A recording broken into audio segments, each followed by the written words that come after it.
Hey everyone, today I've got your 12 Years a Slave movie review. This is a movie directed by Steve McQueen and stars Chiwetel Ejiofor in a Oscar hopeful role as a guy named Solomon, who apparently gets brought into slavery under some pretty intense circumstances. This was probably one of my most anticipated movies of the year. I was really looking forward to seeing this, especially after I saw The Butler. I definitely was drawn into this movie based off of the casting choices. I think that this movie has a pretty awesome ensemble cast, including Brad Pitt, Benedict Cumberbatch, Michael Fassbender, and I was just really looking forward to this movie, and I just knew that it was going to be pretty awesome. At first, I didn't really know what to make of this movie, because there were times when I would just be like, okay, there is some awkward silence, and then all of a sudden, music just starts blaring like it's from Inception. And then there are times when singing or crying in the background, and then talking while it'd be overlapping, so you kind of can't really focus your attention on one thing or the other.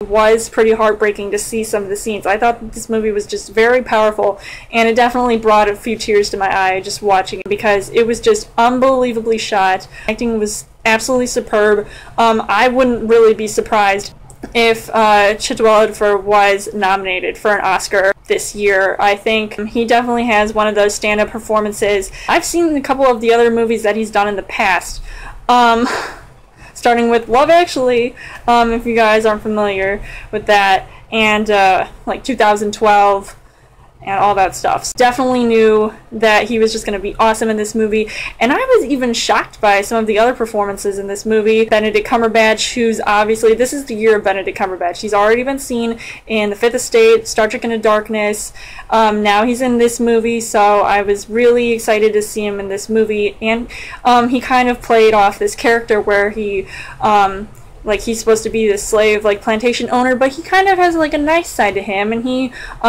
really, isn't one of those typical, I'm just gonna beat you up, and torture you and stuff. So he was really nice, and he even, let, Solomon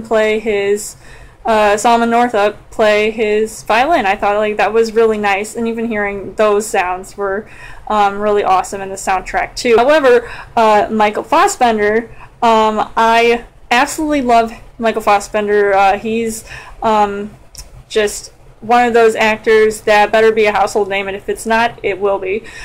I think he was just absolutely believable in his role. He was so mean and cold and heartless, and it was just crazy to watch him, and especially his relationship with his wife in this movie. I didn't really know whose side I would want to take, because one minute he'd be all like, oh, you guys start dancing around the room, and then the wife would be like, no, stop, have a cookie. It would just be like, okay. And I hated how everybody was all standing around and watching some of these torture scenes. I thought they were just absolutely well acted but believable, and it was just unbelievably crazy. During the movie, and also Brad Pitt was in this movie, I was wondering when he was gonna show up, and I was like, okay, he's gonna show up now. No, he's gonna show up right here.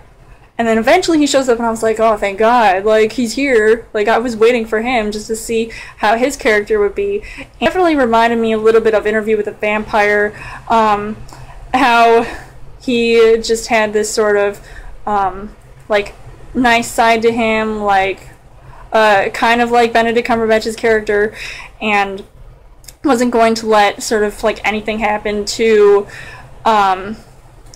Solomon. It was just really unbelievable, this story, and supposedly it really happened, so I thought, it was pretty intense to watch all the way through. I would definitely see this movie again.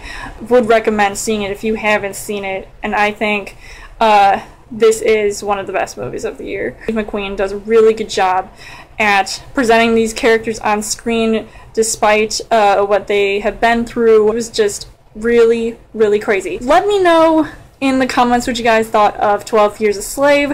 Who do you think had the best stand-up performance? As always, you guys can subscribe to my channel. I've got more movie reviews, movie updates, come back every week for a Chill Thursday video. You guys can also like me on Facebook and follow me on Twitter, and I'll see you guys later.